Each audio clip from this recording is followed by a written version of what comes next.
the cloud. Okay. Good evening, everyone who's in Massachusetts. Welcome to this special program on women's leadership. We began at the MIT Club of Boston this year. And the reason we're doing this is there's not really enough discussion about women in leadership roles. And I'm more interested in women in STEM, all types of STEM and, engineering, math. So what we do is we're going to, I have a few questions for Marina, and we're going to go back and forth for a bit, and then we'll open it up to the audience. So to start off, I'm not going to go over Marina's bio because I'm going to ask her to tell us about herself. So why don't you tell us a bit about yourself and your career to date, all the things that you care about and want us to know.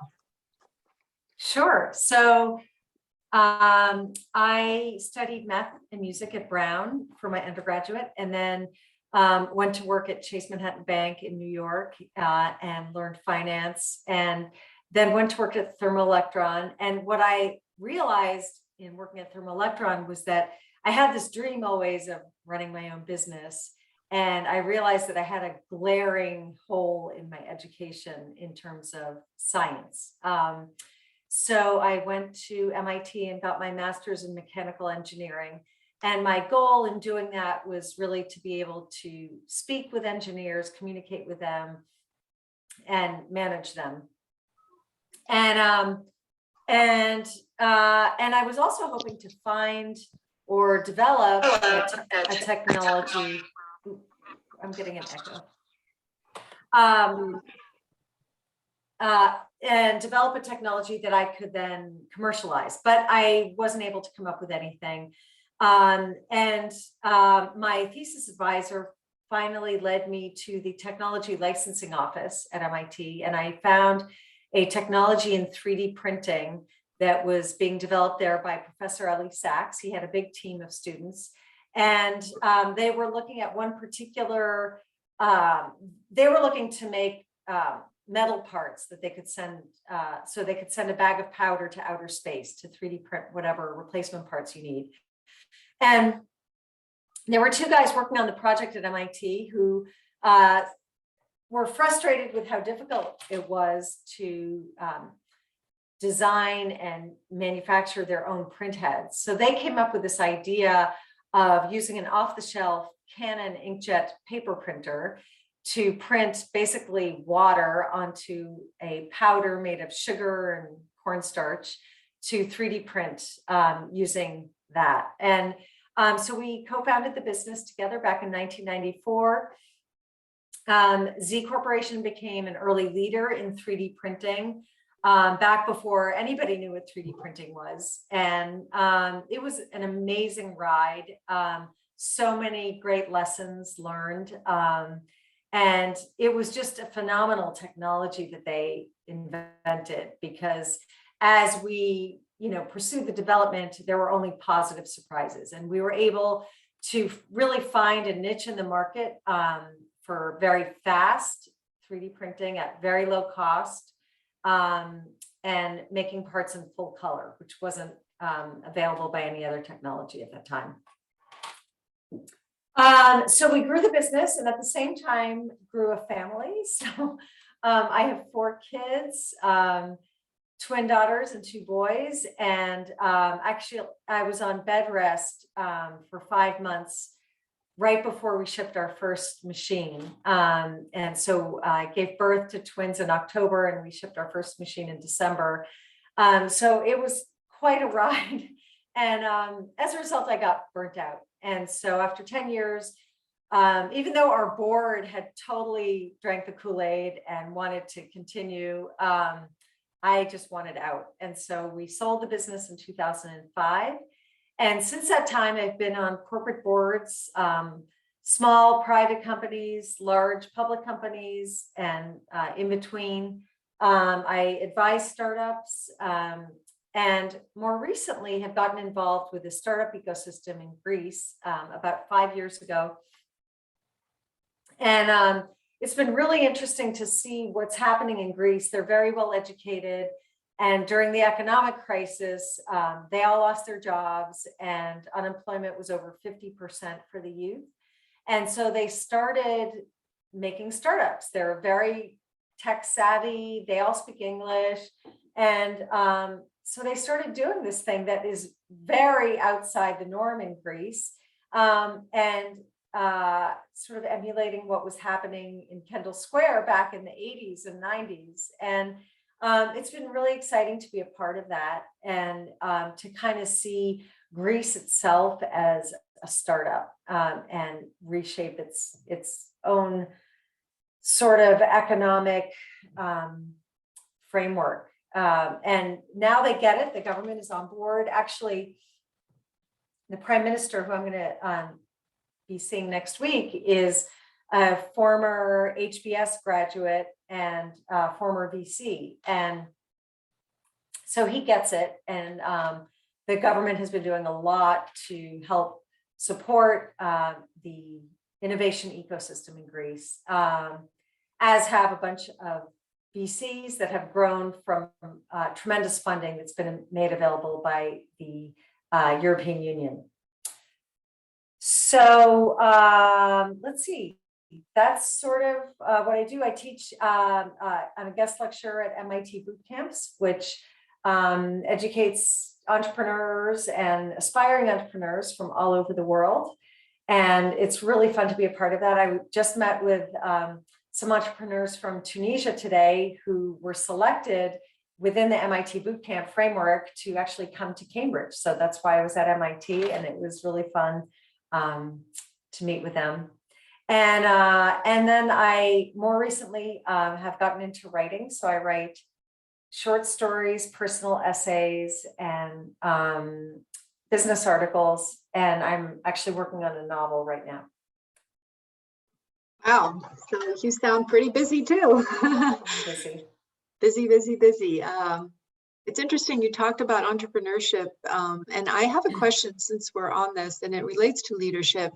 Do you find that the balance between people who start companies who are male versus female is the same in Greece and in the US, or do you think there's any difference? I would say it's pretty similar. And interestingly, the 3 entrepreneurs I met from Tunisia today, 2 were women and 1 was a man. So you don't see that kind of split often. But obviously small selection. But Right. No, I would say it's very similar. Yeah, I mean, that number obviously is growing and it needs to change. But I think, one thing I don't know is, in terms of technical education in Greece, what that mix is. I know at MIT, for example, in mechanical engineering, it's really a very even split, 50-50. I think MIT has done an extraordinary job at trying to bridge that gender gap. At least at the undergraduate level. Yeah. Okay, so my next question has to do directly with leadership. So what do you think what is your definition of leadership? And do you feel like great leadership looks different in a man than it does in a woman? Or is it just about certain qualities that the person has and exhibits in their behaviors? What is your definition of great leadership? First of all, I think it's worth recognizing that there are many different leadership styles, and that's very superficial. So it can be like some are very loud, gregarious, social beings. And I worked for a guy once that was like one of the best managers ever and a true leader, but he was an odd duck. I mean, he would kind of ramble on, and you didn't know where he was going with it. And he would it would be like a monologue, for 20 minutes. And you just had to kind of wait him out and allow him to reach his conclusion. So, there can be very many different styles. And I think style is not really the important thing in terms of leadership. I think there are essential qualities that make a leader a good leader, or make someone what we call a leader. And I think the most effective leaders are ones that are able to fill the room with a very diverse set of voices and give time and space for those voices to be heard.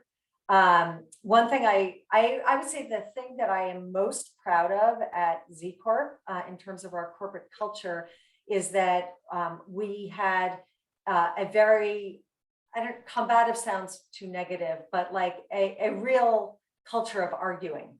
And so people were encouraged to share their opinions and to argue their opinions and to offer evidence and opinions. And I very firmly believe that that gives you much better decisions than one person at the top doing all the decision making.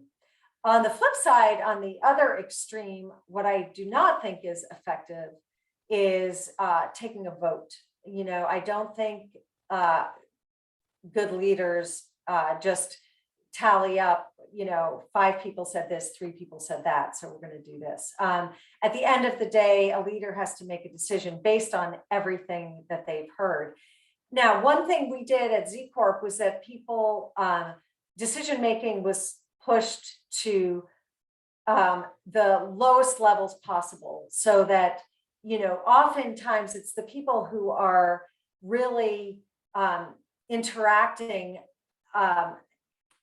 like at the ground level who have the most information, and so they should be making those decisions.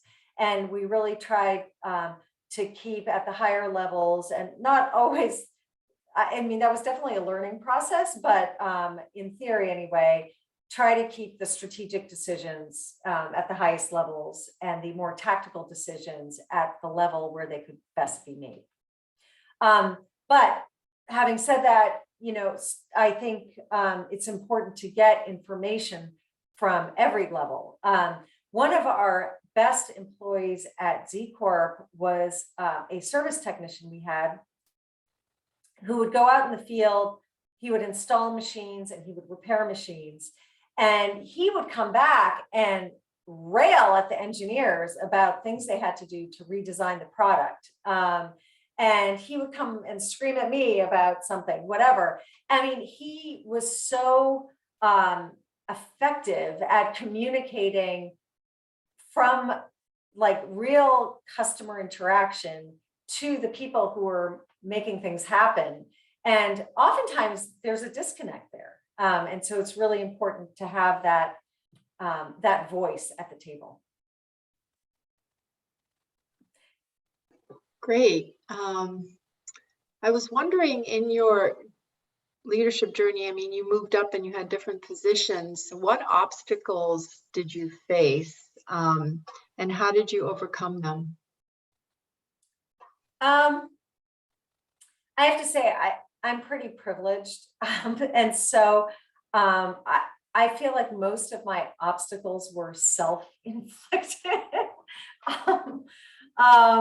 You know, learning how to delegate was definitely one that was tough, because in the early days, you're kind of doing everything. And I love that. I loved having my finger on the pulse of everything that was happening, and really like being an individual contributor. And it was definitely difficult for me to let go and to allow other people to do things their own way.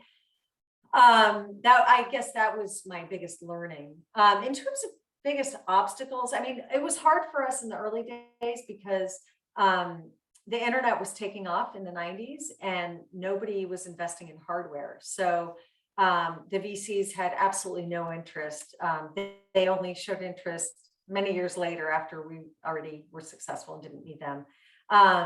So that was a real struggle. And it was almost like I felt like we had done something wrong by being in hardware. And so that's why I tend to have a soft spot for hardware businesses, because I think it's much harder. The economics are definitely more challenging. So I would say that was probably our biggest early challenge. And like managing a team of hyper creative engineers is has its own challenges. Like these guys are so smart and so creative, and these are people who like you could not put in a box. They were always thinking out of the box. And so trying to keep them focused was a constant challenge. But that's what made them so phenomenal at what they did. So I guess as you know, as you moved up in your leadership roles, there you didn't face any that I would call like gender-based obstacles in terms of people not treating you fairly. I was really lucky. I had amazing male mentors. I studied math and then engineering, and then went into tech. So I was in a man's world from day one. And I had amazing teachers and mentors. People, I've had incidents like anyone has where, like I once presented at MIT, and one of the students said to one of our founders, "Why is your secretary presenting?" And, we didn't hire him. He came looking for a job later, and no go. So, but none of that ever really bothered me. And I guess that would be the advice I would have to young women, which is just don't let it touch you. Try to educate people. I'm much more gentle, like with a much older man will say something like that, because I think they're not used to it. They're not.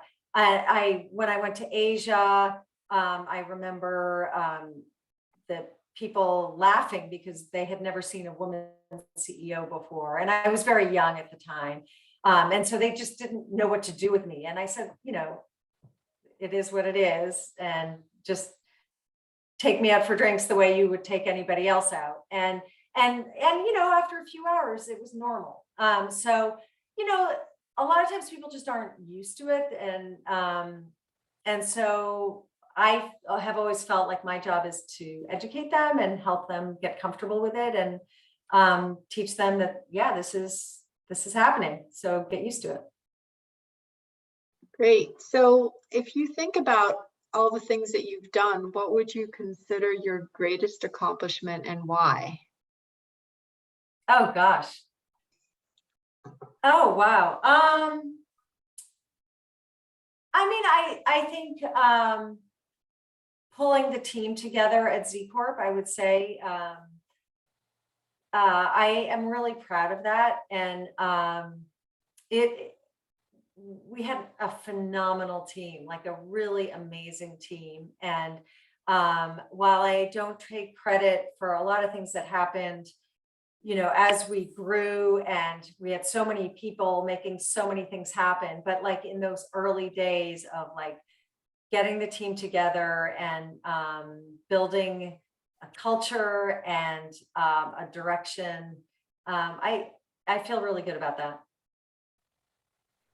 So just maybe you could give a little advice on what made, how did you pick this team? Obviously the founders were the founders, but then you had to add to that team, and do you have any special tips to share with people about how to build it?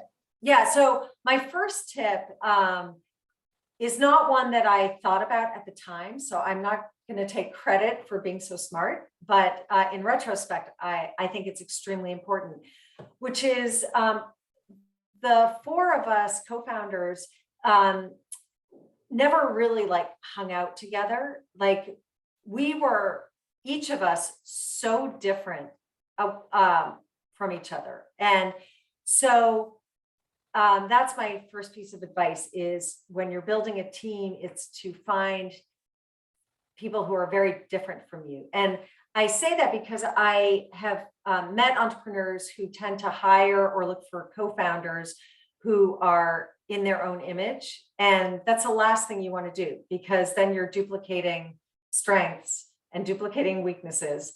And what made our team very unique, the founding team, but even beyond that was how different we all were. And we were bringing very different experiences, different interests, different outlooks on life, different perspectives, different passions.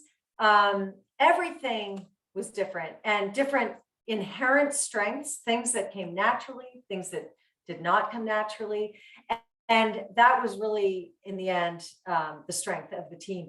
And how we did it beyond the founding team, actually MIT is largely responsible for our very early hires on the engineering team. They were mostly engineers who we hired early on.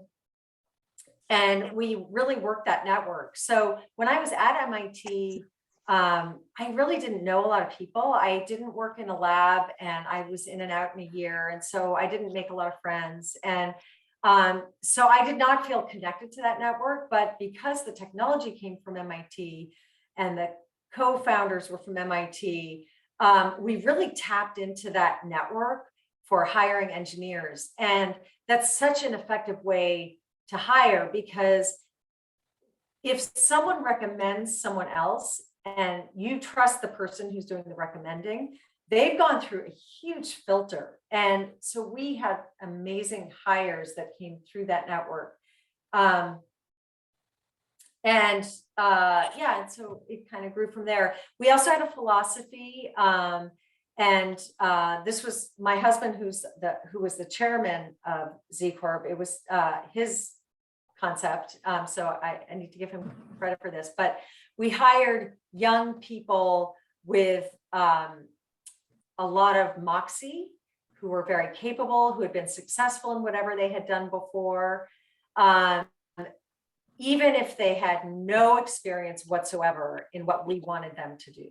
And so that was, taking a big risk, but it was mainly because we couldn't get venture funding, so we couldn't pay people market salaries. And so we were hiring people without the experience to do what we needed them to do. But, what we were doing was very innovative. And so, having experience is a double-edged sword, because if you've done something and you're very experienced, you think you have all the answers. And if you then are transplanted into a very innovative setting where people are doing something totally new, oftentimes you can't translate your experience to that. And so sometimes it's better to know that you don't know anything than to think you know something. That is really a great way to think about it, and great advice for people listening and trying to build a great team.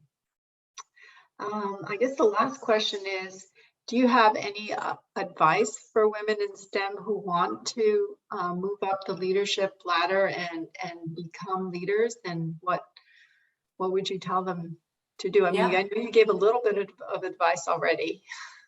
Yeah, no, I have plenty of advice. I mean, first of all, it's to think about who do you aspire to be like who are your heroes, and particularly as close to your industry as possible, maybe within your company. Now, there may be people who you don't really aspire their position in the long run in 20 years, but maybe they're a couple of steps ahead of you, maybe a year or two ahead of you, and you'd like to be in that position next. So I think it's really good to get to know those people and understand better what their role is like, what their job is like, and to really do a lot of self-reflection as to what your own strengths are, what your weaknesses are, where you need to grow. So I always viewed my career as I've got this toolbox and I've got a bunch of tools in it, and what do I need next? And so I felt like, MIT gave me my engineering toolbox. When I was at Chase, that gave me finance and accounting and learning how to sell. Those are all things that I brought with me everywhere I went. And so be, very honest about that, and recognize what you're missing that you need to add to that. And then also recognize what your weaknesses are. And you kind of have to decide, the jury's out on this. I'm not sure if it's better to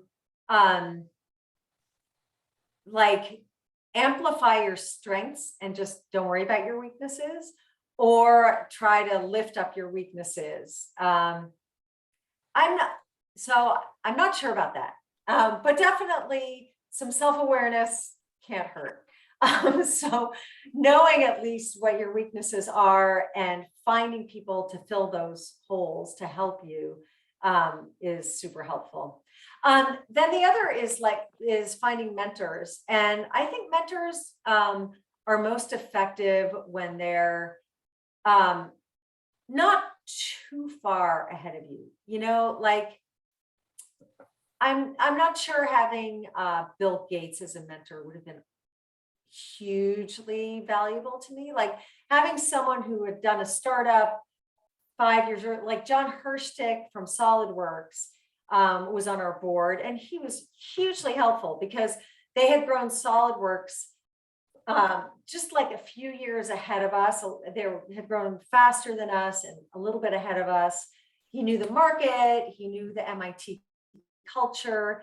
And so, you know, he was an amazing guide for us growing. So, and finding a mentor who you really click with on an interpersonal level, but who's going to be honest with you and really tell you things as it is. You don't want someone who's just your cheerleader, because that's not helpful in the end. In the end, you need someone who's going to really be honest with you about what you need to do. And you need to be able to trust them so that you can really share the dark days, which there are always dark days, and you need to be able to be open about what's happening.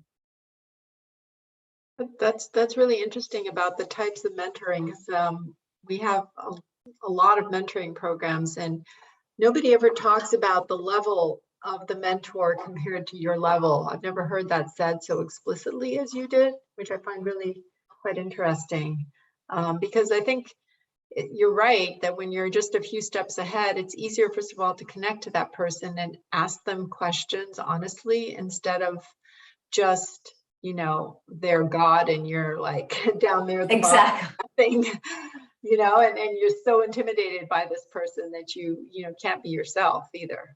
Exactly. And I think it's good to, you know, if you meet with them a couple times and things go well and they seem willing to help you, I strongly advise you to set up, like to ask them, would you be willing to meet with me every month for 1 hour? I will come to you and I want an hour of your time. And what's nice about a structure is that it kind of forces you before every meeting to kind of stand back and think, you know, what do you want to go to them about? You don't want to just talk. Like, you really want to go to them with a specific issue that you're dealing with and get their advice on that. And so having a regular time is great. And it's also easier for the mentor, because if they're up to speed, they can be much more helpful than if you come to them out of the blue and like throw this big crisis, and you're talking about, you know, your head of engineering and they've never heard of this person before, and, you know, suddenly you're like freaking out. So, you know, keeping them in the loop all the way, they can really help you the most. So one of the great jobs of leaders is to nurture and grow other leaders. So you're sort of doing that in your work, I think in Greece, where you're trying to grow entrepreneurs. And that's one thing I know that people at MIT are worried that there's not enough women entrepreneurs, especially in the biotech area. And how do you think? So one of the things that we did at the Tata Center, which I thought was really, really interesting, is we had a translational research director. So somebody who really helps students or postdocs take their research from the lab into a company, and sort of is like their mentor, but it's on a weekly basis instead of on a monthly. So they sort of, you know, every time you sort of get stuck, you go to them and get unstuck. But we don't really have that. I mean, we have the Martin Trust Center, but I'm not really sure that they do that kind of thing. And if there was, I mean, I felt like when I go to one of the guys and I say, oh, I have a question about this. Oftentimes I get this, oh, how come you don't know this? You should know, like everybody knows this or whatever. And so when I started my nonprofit, which is to train women in STEM for leadership, my neighbor was the person who really helped me because she had just started a nonprofit a couple of years ago. And so she, as you said, she was a little bit ahead of me. And so she could, help me answer the question as they came along. So when you are growing leaders, let's say in the Greek program, et cetera, do you meet with them often, or how do you do that whole process? So what we've done is, so I advise them. So I like to, when I'm in Greece, I'd like to meet with entrepreneurs, but then more significantly, when they come over here to the US, try to help them get connected with the very rich ecosystem here in Boston. So really just try to help them get connected, meet the right people, pitch in front of, we set up events where they can pitch in front of people in tech. So for those in the audience who don't know, Marina and I are both connected to Greece, and that's why the special discussion about Greece. Okay, so now I'm going to stop the recording and I'm going to open it up to questions from the audience.